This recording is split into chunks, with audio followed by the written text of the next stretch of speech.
नमस्कार, नवीन योग में आपका स्वागत है।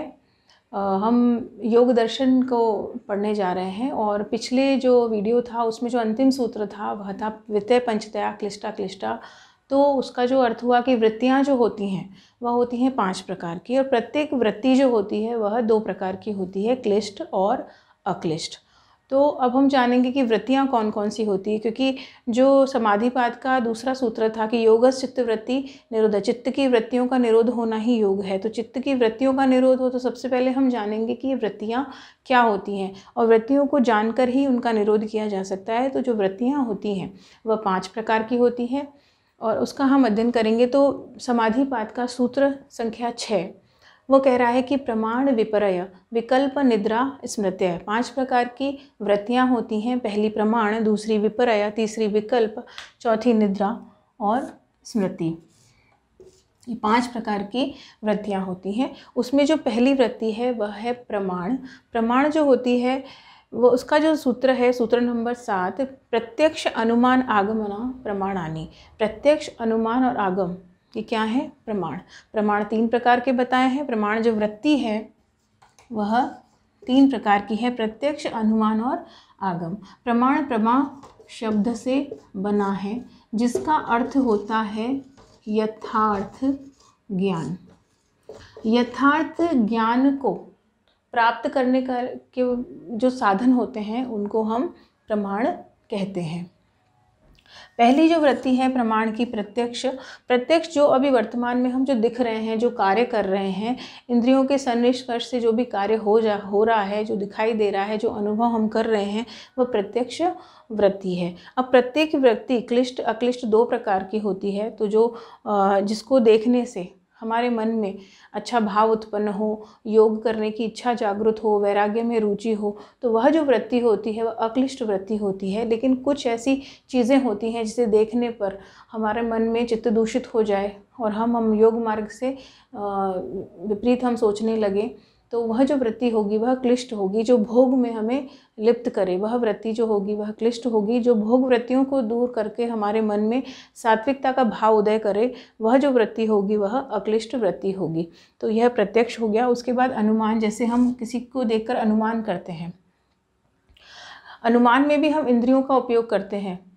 पंच जो इंद्रियां हैं हमारी, आँख, नाक, कान, मुँह, त्वचा, इन सब से ही हम ये जो प्रमाण है। उसके बाद अनुमान जो वृत्ति है, अनुमान अर्थात जैसे हमने पर्वत पे आग देखी तो धुआं देखा, तो धुआं कैसे होगा? आग होगी। तो हम ये करेंगे अरे वहाँ उस पेड़ पर आग लगी है, इसका मतलब कि वहाँ पर आग है। तो यह जो वृत्ति है वह अनुमान वृत्ति है कि हमने किसी चीज़ में अनुमान लगाया। जैसे कहीं नदी में बाढ़ आ रही है तो हमें लगेगा कि वहाँ फलां जगह पर बहुत अत्यधिक बारिश हुई है, तो उसकी वजह से यहाँ पानी का लेवल जो है बहुत बढ़ गया है, तो यह अनुमान वृत्ति हुई।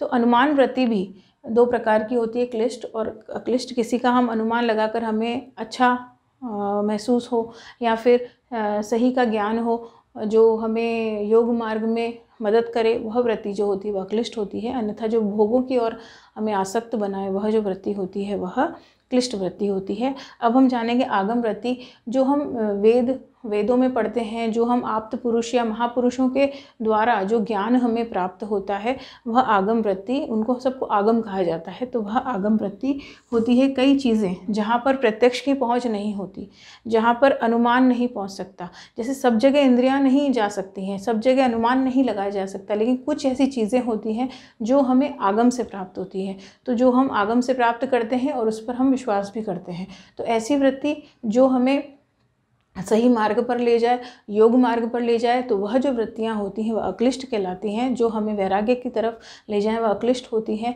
जो हमें भोगों में लिप्त करे वह व्यक्ति हमारी क्लिष्ट होती है। तो प्रत्येक वृत्ति दो प्रकार की होती है, क्लिष्ट और अक्लिष्ट।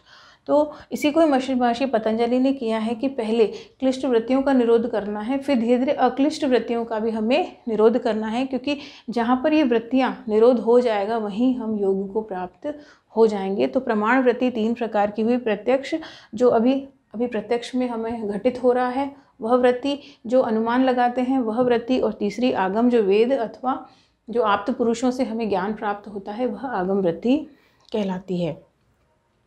जैसे आपने ये भी सुना होगा कि अब जो अगली वृत्ति है वह है विपर्य मिथ्या ज्ञान तदुपर प्रचय। दूसरी जो वृत्ति है, पहली वृत्ति हो गई हमारी प्रमाण,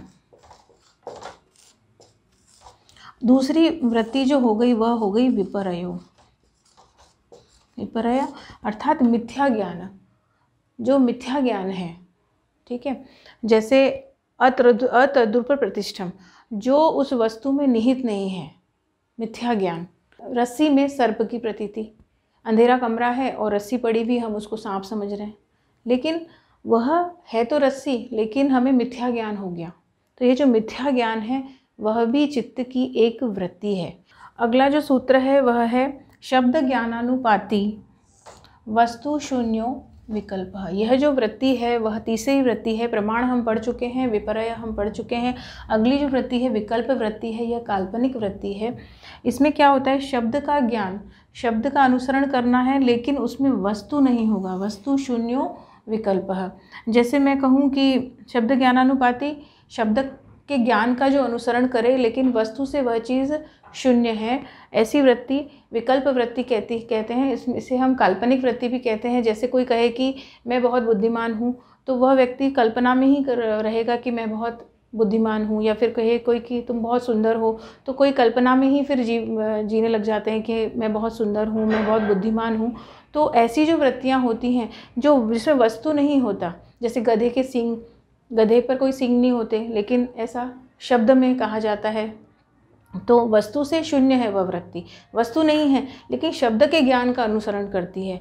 तो वह जो वृत्ति होगी वह वृत्ति विकल्प वृत्ति होगी। जैसे हम कल्पना में ही भगवान के रूप का दर्शन करें, कोई कहे कि श्री कृष्ण इतने सुंदर हैं, इतने मनमोहक हैं, उनकी छवि का हम ध्यान करें, तो ऐसी जो वृत्ति होगी जिसको हम कल्पना में ही, जिससे हम साक्षात्कार प्राप्त करते हुए अक्लिष्ट वृत्ति कहलाएगी। और जो ऐसी वृत्ति जो हमें भोगों में आरूढ़ करे, वह वैसी काल्पनिक वृत्ति हमें भोगों में लिप्त करती है, तो वह क्लिष्ट वृत्ति होती है।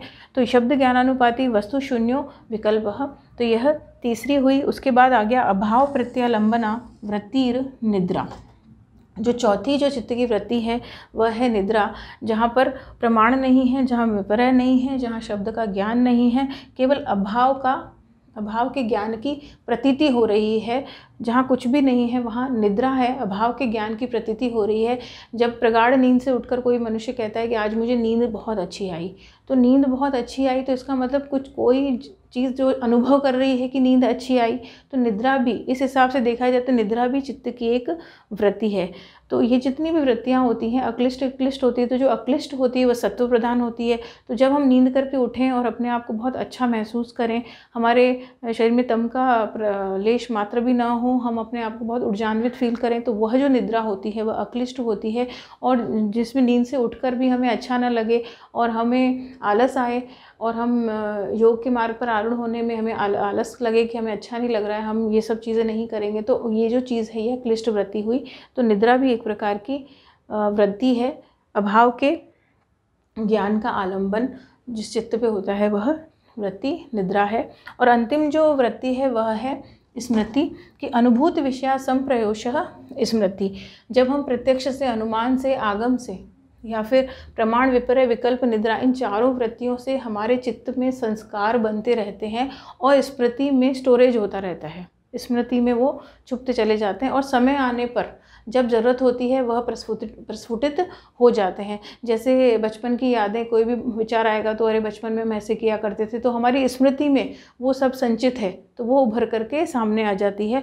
तो वह भी एक चित्त की वृत्ति है जिसे हम स्मृति वृत्ति कहते हैं। तो अनुभूत विषया संप्रयोष, जो हमने अनुभव की हुई है, जो भी ज्ञान हमने प्रमाण के समय, विपर्य के समय, मिथ्या ज्ञान के समय, प्रमाण के समय, विपर्य, विकल्प और निद्रा के समय, इन चारों वृत्तियों के समय में जो भी हमने स्टोर किया है वह स्मृति वृत्ति है। वह निकल करके जब भी समय आने पर वो यादें हमारी उभरने लगती हैं, तो वह जो चित्त की स्थिति है वह स्मृति वृत्ति के कारण है।